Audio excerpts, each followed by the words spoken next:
Hi friends, అందరు ఎలా ఉన్నారండి? బాగున్నారా? సో నేనైతే చాలా బాగున్నాను. మీరందరు ఎలా ఉన్నారు అనేది నాకు కింద కామెంట్ సెక్షన్లో తప్పకుండా షేర్ చేసుకోండి.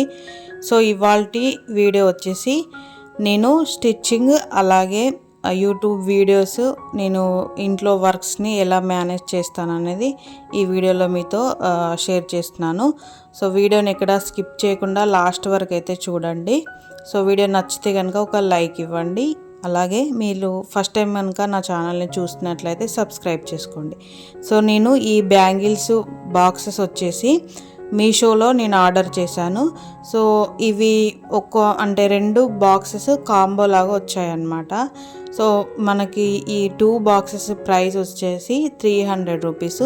సో మీలో ఎవరికైనా ఇంట్రెస్ట్ ఉంటే మీరు తీసుకోవాలనుకుంటే నేను స్క్రీన్ పైన కోడ్ అనేది ఇచ్చాను, ఒకసారి చెక్ చేయండి. ఈచ్ అంటే ఒక్క బాక్స్లో మనకి 16 డజన్ల గాజులు అయితే పడుతున్నాయి.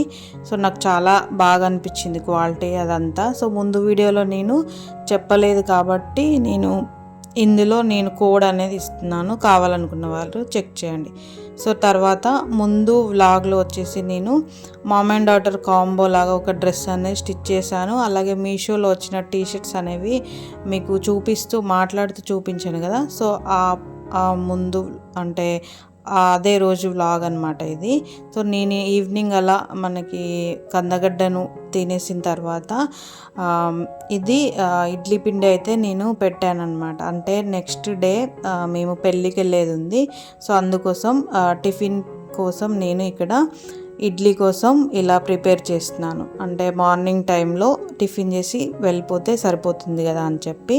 సో తర్వాత ఇలా ఇడ్లీ పిండిని మిక్సీ పట్టేసి ఇలా కలిపేసి పక్కన పెట్టిన తర్వాత కర్రీ వచ్చేసి నేను నైట్ బెండకాయ కర్రీ వండాను ఆ రోజు. సో వండిన తర్వాత తినేసాను అనమాట. సో తినేసిన తర్వాత నైట్ నేను మళ్ళీ mom and daughter combo dresses అలాగే మీషోలో వచ్చిన టీషర్ట్స్ చూపిస్తూ మీకు ఆల్రెడీ నేను ఒక వ్లాగ్ అనేది షేర్ చేశాను కదా. సో ఆ వీడియోని నేను నెక్స్ట్ నైట్ తీసాను అనమాట. సో ఈ ముందు క్లిప్పింగ్స్ ఇవన్నీ వచ్చేసి ఆల్రెడీ వీడియో లెంత్ ఎక్కువైపోయింది కదా అని చెప్పి నేను అందులో అయితే యాడ్ చేయలేదు. సో ఈ వ్లాగ్లో వచ్చేసి నేను యూట్యూబ్ వీడియోస్ వర్క్ని ఎలా మేనేజ్ చేస్తున్నాను అనేది చెప్దాం అనుకున్నాను కాబట్టి ఇందులో ఇంక్లూడ్ చేశాను అనమాట. సో ఇలా నేను ఆల్రెడీ స్టిచ్చింగ్ అనేది చేసిన తర్వాత ఈవినింగ్ టైంలో మళ్ళీ ఇంట్లో వర్క్స్ అనేవి చేసుకొని నైట్ టైం నేను వీడియో అనేది షూట్ చేశాను. సో తర్వాత ఇది నెక్స్ట్ డే మార్నింగ్ అనమాట. సో ఇంటి ముందు ముగ్గు అనేది వేసేసి ఇంట్లో వర్క్స్ అనేవి మొత్తం కంప్లీట్ చేసుకున్న తర్వాత బాత్ చేసేసి వచ్చిన తర్వాత నేను ఇక్కడ టిఫిన్ కోసం ముందు నేను ఆల్రెడీ చూపించాను కదా. సో ఇడ్లీని అయితే పెట్టేశాను అనమాట. సో పెట్టేసి టిఫిన్ చేసిన తర్వాత మేము పెళ్ళికి అయితే వెళ్ళాము. సో ఇలా పెళ్ళికి వెళ్ళిన తర్వాత మళ్ళీ ఇంటికి వచ్చేసరికి 4 అలా అయింది. సో నేను ఈ పెళ్ళికి వెళ్ళి వచ్చిన వెంటనే మనం వెంటనే అప్పటికప్పుడు స్టిచ్చింగ్ వైపు మనకి ఎలా ధ్యాస వెళ్ళదు కాబట్టి సో నేను నెక్స్ట్ వీడియోస్ అలా ఎడిటింగ్ ఏమైనా ఉంటే జస్ట్ అలా రెస్ట్ తీసుకుంటూ కూర్చొని మిగతా ఎడిటింగ్ అంతా చేశాను అనమాట. సో నేను ఇప్పుడు మీకు చూపిస్తున్న ఈ క్లిప్పింగ్స్లో కూడా ఒక షార్ట్ వీడియో లాగా చేద్దామని చెప్పి సో నేను అలా ట్రై చేశాను. అలా నేను అంటే ముందు రెడీ అయినప్పుడు అలా మీకు చూపించాను అనమాట. సో తర్వాత మీకు ఆల్రెడీ షార్ట్స్లో ఉంటుంది, ఒకసారి చూడండి. సో చెప్పాను కదా, పెళ్ళికి వెళ్ళి వచ్చిన తర్వాత స్నాక్స్ లాగా వచ్చేసి స్వీట్ కార్న్ ఒక వైపున ఉడకబెడుతున్నాను, ఇంకొక సైడ్ వచ్చేసి వేయించాను అనమాట. అంటే సాల్ట్ కారం కొంచెం వేసి తిందామని చెప్పి అలా వేయించాను. సో ఇలా అంటే ఉడకబెట్టిన కంకి అంటే ఆఫ్ చేసి ఒక సైడ్ పెట్టేసి మిగతావి వేయించాను. సో ఇవి తినేసిన తర్వాత మళ్ళీ నేను ఏం చేశానంటే బ్లౌజెస్ అర్జెంటు ఇచ్చేవి ఉండే అనమాట. సో వాటిని కట్ చేశాను.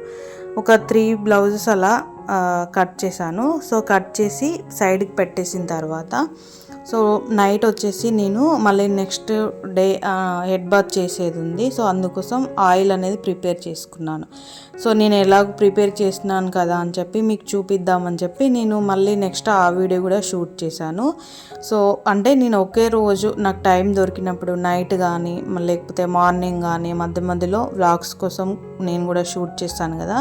సో ఇలా ఒకేసారి అన్నీ షూట్ చేసినా కూడా ఇప్పుడు ఈ సపరేట్ ఆయిల్ వీడియో అనేది మనకు సపరేట్ పెడితే యూస్ఫుల్గా ఉంటుంది. ఒకవేళ ఆయిల్ వీడియోనే ప్రత్యేకంగా చూడాలనుకున్న వాళ్ళు చూస్తారు కదా అని చెప్పి సో నేను ఇది ఆయిల్ వీడియో అనేది సపరేట్గా పెట్టాను. సో మీలో చాలామంది కూడా ఆయిల్ వీడియో వచ్చేసి మంచి చూశారు, మంచిగా రెస్పాన్స్ అనేది ఇచ్చారు. సో తర్వాత నేను ఈ ఆయిల్ ప్రిపేర్ చేశాను కదా, సో దాన్ని పెడుతూ కూడా మీకు చూపించాను. సో తర్వాత ఇక్కడ ఆయిల్ అనేది పెట్టుకుని షూట్ చేసిన తర్వాత కర్రీ అలాగే చికెన్ కర్రీ వండాను, రైస్ కూడా పెట్టేశాను నైట్. సో ఇలా వంట అనేది కంప్లీట్ చేసుకున్న తర్వాత తినేసాను ఆల్రెడీ. సో తినేసిన తర్వాత మీకు చెప్పాను కదా ముందు 3 బ్లౌజెస్ అనేవి నేను కట్ చేశానని చెప్పి. సో అందులో నేను 2 బ్లౌజెస్ అయితే స్టిచ్ చేశాను అనమాట. సో 2 బ్లౌజెస్ నాకు స్టిచ్ చేసేసరికి చాలా టైం అయితే పట్టింది. సో నాకు ఇంకొక బ్లౌజ్ అనేది ఆగిపోయింది అనమాట. అంటే ఇందులో ఒక 2 బ్లౌజులు అర్జెంట్ అని చెప్పారు. సో అందుకోసమే ఈ 2 బ్లౌజులు అనేవి కుట్టేసి సో మిగతా ఒక బ్లౌజ్ అనేది మళ్ళీ నెక్స్ట్ డే కుట్టొచ్చు కదా అని చెప్పి ఆపేసాను. సో ఇలా నాకు వీలు దొరికినప్పుడల్లా స్టిచ్చింగ్ చేస్తాను, అలాగే టైం దొరికినప్పుడు వీడియోస్ అనేవి షూట్ చేస్తాను. సో ఈ వీడియోస్ షూట్ చేసిన వాటిని కూడా నేను నైట్ ఎడిట్ చేసి వాయిస్ ఓవర్ అనేది ఇస్తాను. సో మనకి నైట్ ఎడిట్ చేసి వాయిస్ ఓవర్ ఇవ్వడం వల్ల ఏమవుతుందంటే మనకి వాయిస్ ఓవర్ ఇచ్చినప్పుడు నాయిస్ అనేది రాకుండా ఉంటుంది. సో అందుకోసం ఎప్పుడు నేను నైట్ వీడియో ఎడిటింగ్ అనేది చేస్తాను. సో ఒకవేళ ఒకేసారి 2-3 వీడియోలు షూట్ చేసినా కూడా సో ఒకేసారి నైట్ నేను వాయిస్ ఓవర్ అనేది ఇస్తాను. సో ఇలా నేను నా యూట్యూబ్ వీడియోస్ని, ఇంట్లో వర్క్స్ని, సో బయట ఫంక్షన్స్ని, మిగతా ఫ్యామిలీతో స్పెండ్ చేసే టైంని, అలాగే మిగతా అన్నిటిని నేను ఇలా ఈ మొత్తం నేను మేనేజ్ చేస్తూ వస్తున్నాను. సో ఇప్పటికి కూడా ఇంకా ఫుల్ ఫ్లెడ్జ్డ్గా నేనైతే ఇంకా నేను అలవాటు అవ్వలేదు. సో అలవాటు అవ్వడానికి ట్రై చేస్తున్నాను అనమాట. సో ఇది ఇవాల్టి వ్లాగ్ నచ్చిందా అనేది కింద కామెంట్ సెక్షన్లో తప్పకుండా షేర్ చేసుకోండి.